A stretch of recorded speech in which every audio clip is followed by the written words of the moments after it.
আমাদের সমাজে বহুল প্রচলিত বহুল প্রতিষ্ঠিত কুসংস্কারগুলোর মধ্যে থেকে একটি হলো এটি, মেয়ের বাবার বাড়ি থেকে রমজান আসলে ইফতারের বিভিন্ন আইটেমের জন্য ছেলে, ছেলের মা, ছেলের বাবা, ছেলের গোষ্ঠী, ছেলের বিভিন্ন মহিলারা ওই ফ্যামিলির তারা অপেক্ষায় থাকে।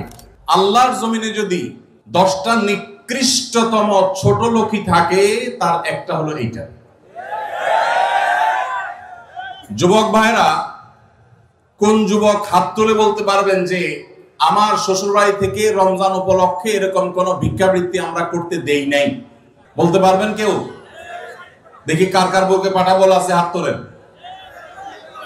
হয় নাই যাদের। বাবাজি আপনি হাত তুলছেন, আপনাদের আমল তো এগুলো ছিলই না, আপনি হুদাই ক্রেডিট নিচ্ছেন কেন? এগুলো তো নতুন, আমাদের দেশে নতুন ফিতনা শুরু হয়েছে। এই দাঁড়িয়েলা ভাই, আপনি হাত তুলছেন কি বুঝে? বলেন বলেন কি বুঝে হাত তুললেন? আপনার শ্বশুরবাড়ি থেকে ইফতার আসে নাই? গরিব তারা, মানে কারণ কি? ভাইয়েরা আমার, এদেশ থেকে যৌতুককে উলামায়ে কেরাম মিম্বর থেকে, মাহফিলের মঞ্চ থেকে ঝেঁটিয়ে বিদায় করেছেন, আলহামদুলিল্লাহ। যৌতুকের অভিশাপ থেকে এদেশকে মুক্ত করেছেন উলামায়ে কেরাম। এক চেটিয়া অবদান এদেশের উলামায়ে কেরামের এই কাজটা।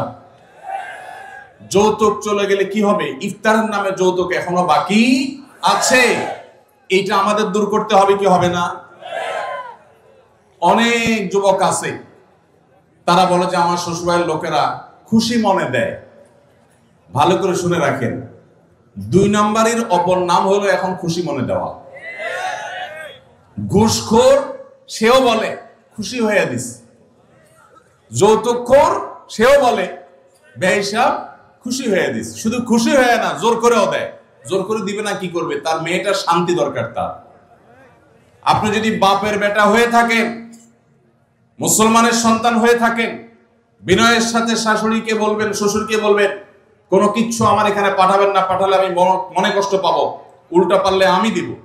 একটা কথা আমি সবসময় বলি ভাই, একটা মেয়েকে কষ্ট করে গর্ভধারণ করা, জন্মের পর থেকে নিয়ে তাদেরকে পড়ালেখা ভরণ পোষণ দিয়ে বড় করে যখন সে সার্বিকভাবে একজন পূর্ণাঙ্গ মানুষে পরিণত হয়েছে, সুশিক্ষিত হয়েছে, সুস্থ সবল হয়েছে, সুঠামদেহী হয়েছে, তখন তাকে ছেলে পক্ষের হাতে তুলে দেয়। সারা জীবন এই মহিলাটার পেছনে ইনভেস্ট করেছে কে? তার বাবা মা। আর ভোগ করছে কে? স্বামী এবং স্বামীর ফ্যামিলি। ঠিক না ভাই? ঠিক। পড়ালেখা করাইছে মেয়ের বাপ মা, ওই পড়ালেখা দিয়া, ওই শিক্ষা দিয়া স্বামীর ছেলে মেয়েকে সে পড়ালেখা করা। ঠিক না ভাই? ঠিক। রান্না বাড়াটা শিখাইছে তার মা, ওই শিক্ষা দিয়ে রান্না বাড়া করে খাওয়ায় কারে? স্বামীকে, শ্বশুর শাশুড়িকে। ঠিক না ভাই? ঠিক। তাহলে উচিত হলো ছেলে পক্ষের মেয়ে পক্ষকে এটা বলা, বেহিসাবকে বলবে ছেলের বাবা, মেয়ের বাবাকে বলবে বাবাজি বা ভাই, আপনার মেয়ে তাকে মানুষ করতে যত টাকা পয়সা লাগছে তার সব কিছু আমি দিতে চাই। এরপরও তো কোনো মানুষ কেনা যায় না, এটা কেনার জন্য দেওয়া না, অন্তত কৃতজ্ঞতা আদায়ের জন্য দেওয়া। এটা বলা দরকার ছিল।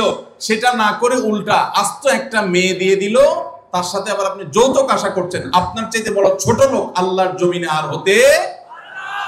এই সমস্ত ভিখারীদেরকে ধরে ধরে আজ সুন্নাহ ফাউন্ডেশন ইফতার প্রজেক্টের জন্য পাঠিয়ে দিবেন। আপনাদের এই মাঠেও ইফতার বিতরণ হয়। যাদের শ্বশুর বাড়ি থেকে ইফতারের দরকার হয়, এদের সবাইকে আমাদের ওখানে পাঠিয়ে দিবেন। কথা বুঝে আসছে? এখন এরপর থেকে হুদাই যায় আমাদের ওখানে সিরিয়াল ধরবে। সিরিয়াল ধরলে সবাই ইফতার পাবে।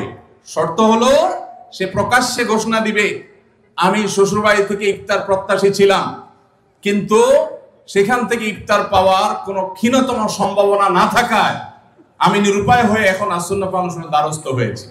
এইটা যদি আপনি ঘোষণা দিতে পারেন, আমাদের দিতে কোনো অসুবিধা নেই ইনশাআল্লাহ। ভাইরা আমার, এই কুসংস্কার আমরা দূর করবো তো ইনশাআল্লাহ। খুশি মনে বলতে কোনো কিচ্ছু নাই। খবরদার, মেয়ে পক্ষ যদি ইফতার পাঠায়, ছেলে পক্ষ পাঠায় না কেন? মেয়ে পক্ষ যদি 2 আনা পাঠায়, ছেলে পক্ষ 4 আনা পাঠানো উচিত।